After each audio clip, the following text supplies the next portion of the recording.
আসসালামু আলাইকুম, আমি মোহাম্মদ রাফিউল ইসলাম। HTML ভিডিওতে আপনাকে স্বাগতম। আমরা আজকে আলোচনা করব HTML এর ট্যাগ সম্পর্কে। ট্যাগটা আসলে কি? সোজা কথায় লেস দ্যান চিহ্ন, এই যে দেখতে পারতেছেন লেস দ্যান চিহ্ন, এবং গ্রেটার দ্যান চিহ্ন, এই যে গ্রেটার দ্যান চিহ্ন দেখতে পারতেছেন। এই গ্রেটার দ্যান চিহ্ন দিয়ে মোড়ানো একটা শব্দকে যেটা HTML অনুমোদিত ট্যাগ বলে। কারণ হচ্ছে যেটা HTML এ অনুমোদিত আছে এবং HTML অনুমোদিত আছে এবং একটা লেস দেন চিহ্ন এবং একটা গ্রেটার দেন চিহ্নর মাঝখানে যে HTML অনুমোদিত যে মানে যে ওয়ার্ডটা থাকে সেটাই আসলে ট্যাগ। হেড একটা HTML অনুমোদিত এবং এটা গ্রেটার দেন এবং লেস দেন চিহ্নের মাঝখানে আছে, সেজন্য এটা একটা ট্যাগ। শুরু ট্যাগটিকে বলে ওপেনিং ট্যাগ এবং স্টার্ট ট্যাগ, আর শেষের ট্যাগটিকে বলে ক্লোজিং ট্যাগ বা ইন ট্যাগ। দুটোই একই, শুধু ক্লোজিং ট্যাগে একটা ব্যাকস্ল্যাশ চিহ্ন থাকে। ব্যাকস্ল্যাশ, এই যে দেখতে পারতেছেন শুরুর দিকের ট্যাগ হচ্ছে ওপেনিং ট্যাগ, এই যে ওপেনিং ট্যাগ, আগে যে শেষের দিকের ট্যাগ এটা হচ্ছে ক্লোজিং ট্যাগ বা ইন ট্যাগ।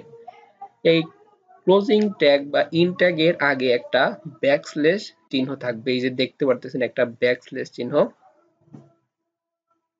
এই যে একটা ব্যাকস্ল্যাশ চিহ্ন আছে। তো আমরা ট্যাগ কেমন আর ট্যাগ আসলে কিভাবে হয় সেটা আমরা বুঝতে পারলাম। আবার আমরা জানবো HTML ট্যাগ আসলে দুই প্রকারের হয়, একটা হচ্ছে কন্টেইনার ট্যাগ আর একটা হচ্ছে এমটি ট্যাগ। কন্টেইনার ট্যাগটা কি? কন্টেইনার ট্যাগ হচ্ছে যেই ট্যাগের ওপেনিং ট্যাগ এবং ক্লোজিং ট্যাগ এই দুইটা থাকবে সেইটা হচ্ছে কন্টেইনার ট্যাগ। দেখতে পাচ্ছেন হেডের ওপেনিং এবং ক্লোজিং ট্যাগ আছে, H1 এর ওপেনিং এবং ক্লোজিং ট্যাগ আছে, এটা দিতে ভুলে গেছি, এখানে একটা ক্লোজিং ট্যাগ হবে, ক্লোজিং ট্যাগ আছে, সেটা হচ্ছে কন্টেইনার ট্যাগ। আর এমটি ট্যাগ হচ্ছে এর কোনো ওপেনিং ট্যাগ আছে কিন্তু এর কোনো ক্লোজিং ট্যাগ বা ইন ট্যাগ নেই, এই দেখতে পারতেছেন শুধুমাত্র একটাই আছে, এর কোনো ক্লোজিং ট্যাগ নেই। বিআর এটা হচ্ছে ব্রেকের জন্য ব্যবহার করা হয়, ইমেজ, যেমন ইমেজ একটা ওয়েবসাইটের ইমেজ সেট করার জন্য ইমেজটা ব্যবহার করা হয়, হরিজন্টাল একটা হরিজন্টাল ভাবে একটা দাগ দেওয়ার জন্য হরিজন্টালটা ব্যবহার করা হয়। দেখব HTML ট্যাগের বিভিন্ন এক্সাম্পল। এই যে দেখতে পাচ্ছেন অনেকগুলা ট্যাগ, আমরা সাধারণত এই ট্যাগগুলা প্রায় সব সময় ব্যবহার করে থাকব। এইগুলা ডকুমেন্ট টাইপ ট্যাগ, এটা আসলে কেন ব্যবহার করা হয়? এটা ওয়েব ব্রাউজারের জন্য এটা একটি নির্দেশনা। HTML এগুলা এটা আমি সব সময় প্রত্যেকটা ক্ষেত্রেই ব্যবহার করা লাগবে। একটি HTML ডকুমেন্টের মূল ট্যাগের জন্য ব্যবহার করা হয়, মানে মূল ট্যাগের জন্য এটা ব্যবহার করা হয়। এটি অন্যান্য সকল HTML এলিমেন্টের ধারক। এটার ভিতরেই আর কি আমাদের সব ট্যাগের ব্যবহার করা হয়, এটা সুতরাং এটাকে আমরা বলতেই পারি প্যারেন্ট ট্যাগ। আর তারপরে আছে হচ্ছে এই যে হেড। হেড এটা আমরা সব সময় ব্যবহার করব। একটি ডকুমেন্টের হেড সেকশনকে বোঝানো হয়, এটি লিঙ্ক, মেটাডাটা ইত্যাদি তথ্যকে ধারণ করে। এই হেডের ভিতরে আমরা লিঙ্ক সেট করে দিতে পারি, বিভিন্ন পেজে অন্য পেজে কিভাবে কাজ করব সেই পেজের বিভিন্ন লিঙ্ক আমরা সেট করে দিতে পারি। ফন্টের জন্য বিভিন্ন লিঙ্ক, ভালো ভালো ফন্ট আছে সেই ফন্ট গুলা ব্যবহার করার জন্য এখানে আমাদের লিঙ্ক সেট করে দিতে হয় এই হেডের ভিতরে। টাইটেল, টাইটেলটা মূলত আমরা হেডের ভিতরেই ব্যবহার করব। কোন একটি ডকুমেন্টের টাইটেল নাম দেওয়ার জন্য এটি ট্যাগ ব্যবহার করা হয়। মানে একটা, যে ধরলাম আমরা একটা সিভি প্রজেক্ট বানাবো, সেই অর্থাৎ টাইটেল দিয়ে দিলাম সিভি প্রজেক্ট, এরকম এইভাবে আসলে এরকম ভাবেই কাজ করা হয় এটা। তারপর বডি, বডি ডকুমেন্টের বডি সেকশনকে বোঝায়, এটি HTML ডকুমেন্টের সব কন্টেন্টকে বডি ট্যাগের মধ্যে থাকে। আমরা একটা ওয়েব পেজ ধরলাম বানানোর জন্য আমাদের যা কিছু লিখতে হবে, মানে ইমেজ, নাম, বিভিন্ন স্টাইল, এই সবগুলাই কিন্তু বডির ভিতরে দিতে হবে।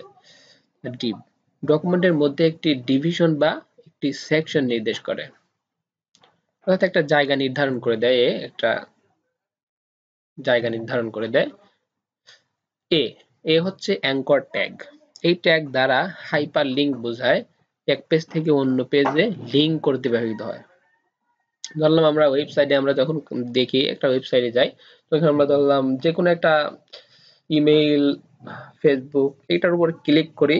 এই ক্লিক করলে যে অন্য জায়গায় ঢুকে যায়, যে কাজটা মানে মূলত সেই কাজের কাজ, সেটার কাজ করে হচ্ছে অ্যাঙ্কর ট্যাগ, বিআর।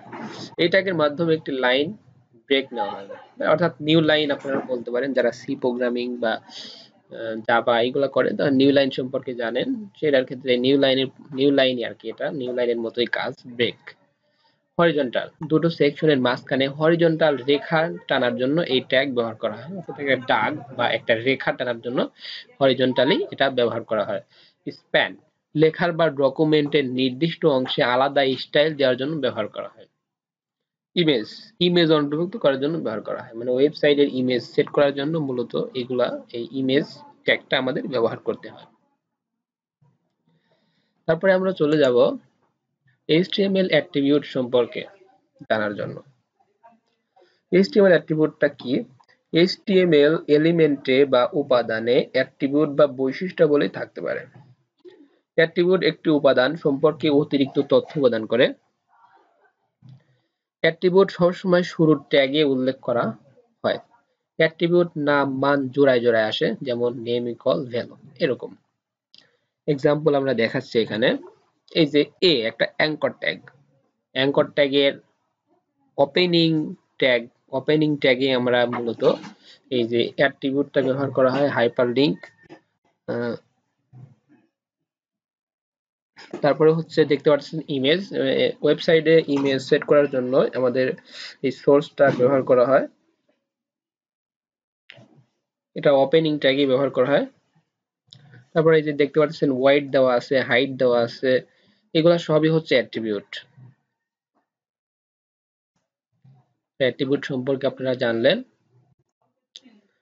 মূলত আমরা যে অ্যাট্রিবিউট গুলা প্রায় সবসময় ব্যবহার করব, সেগুলা সম্পর্কে আপনারা একটু ধারণা নেন এখান থেকে। এই যে অল্ট, এটা আমরা প্রায় সবসময় ব্যবহার করে থাকি, এটি ছবির জন্য ব্যবহৃত হয়। ছবি প্রদর্শিত না হলে বিকল্প হিসাবে এই অ্যাট্রিবিউটের ভ্যালু বা টেক্সটটি ব্রাউজারে প্রদর্শিত হয়। তারপর এটি মেটা ট্যাগে ব্যবহৃত হয়, অর্থাৎ অক্ষর বা ক্যারেক্টার এনকোডিং নির্ধারণ করার জন্য এটি ব্যবহার করা হয়। ক্লাস, এটি স্টাইল শীটের জন্য বা এলিমেন্টকে স্টাইল করার জন্য ব্যবহার করা হয়ে থাকে। তারপর মূলত এইচআরইএফ, অর্থাৎ এইচআরইএফ হচ্ছে হাইপার টেক্সট রেফারেন্স, এটা একটি লিঙ্কের ইউআরএল সেট করতে ব্যবহার করা হয়। এটা সম্পর্কে আপনারা জানবেন যে প্রায় সব অ্যাট্রিবিউট সম্পর্কেই আপনারা আস্তে আস্তে জানতে পারবেন। এই মূলত এই যে ইমেজ সোর্স, ইমেজের ক্ষেত্রে এই সোর্সটা ব্যবহৃত হয়, মানে কোথায় ইমেজটা আছে সেই লিঙ্কটা এখানে সেট করে দিতে হয়। স্টাইল মানে বিভিন্ন কালার, হোয়াইট, এগুলো দেওয়ার জন্য এই স্টাইলটা ব্যবহার করা হয়। টাইটেল, এসব সম্পর্কে আপনারা আস্তে আস্তে জানতে পারবেন। তারপর আমরা জানবো হচ্ছে এলিমেন্ট সম্পর্কে। এলিমেন্টটা কি? এলিমেন্ট বলতে HTML এর উপাদানসমূহ বোঝানো হয়ে থাকে। একটি ওপেনিং ট্যাগ, ক্লোজিং ট্যাগ নিয়ে গঠিত হয় একটি HTML এলিমেন্ট, এবং ট্যাগের ভিতরের কন্টেন্ট সহ সবকিছু এলিমেন্ট বলা হয়। এই যে দেখতে পারতেছেন, এই যে h1 এর ভিতরে, মানে h1 এর পরে এই যে দেখতে পারতেছেন, আমরা যদি এখানে একটা নাম দিয়ে দেই, ধরলাম আমার নাম দিয়ে দিলাম রাফিউল ইসলাম, এই যে এই মানে ডট ডট ডটের পরিবর্তে আমরা আমরা নাম দিয়ে দিলাম, সেটাই হচ্ছে এলিমেন্ট। এই তারপর দেখতে পাচ্ছেন পি অর্থাৎ প্যারাগ্রাফ ট্যাগ, এই ডট ডট আছে সেগুলো হচ্ছে এলিমেন্ট।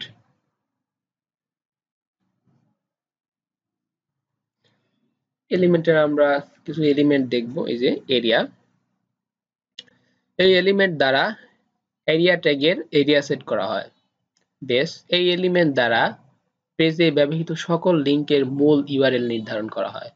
বিআর, এই এলিমেন্ট দ্বারা একটি লাইন ব্রেক দেওয়া হয়। এই এলিমেন্ট দ্বারা ক্লোজ গ্রুপ ট্যাগের কলাম সেট করা হয়। এই সবগুলাই আস্তে আস্তে আপনারা জানতে পারবেন যখন আপনারা আস্তে আস্তে কাজ শুরু করবেন HTML বিভিন্ন ওয়েবসাইট বানানোর, তখন আপনারা এমনি সব মনে রাখতে পারবেন। এগুলা মুখস্থ করার কোনো দরকার নেই, এমনি মনে থাকবে, প্র্যাকটিস করলেই মনে থাকবে। তো যদি আমার ভিডিওটা আপনার কোনো উপকারে আসে তাহলে অবশ্যই আমার চ্যানেলটি সাবস্ক্রাইব করবেন। Thank you. ভিডিওটা দেখার জন্য আপনাকে অসংখ্য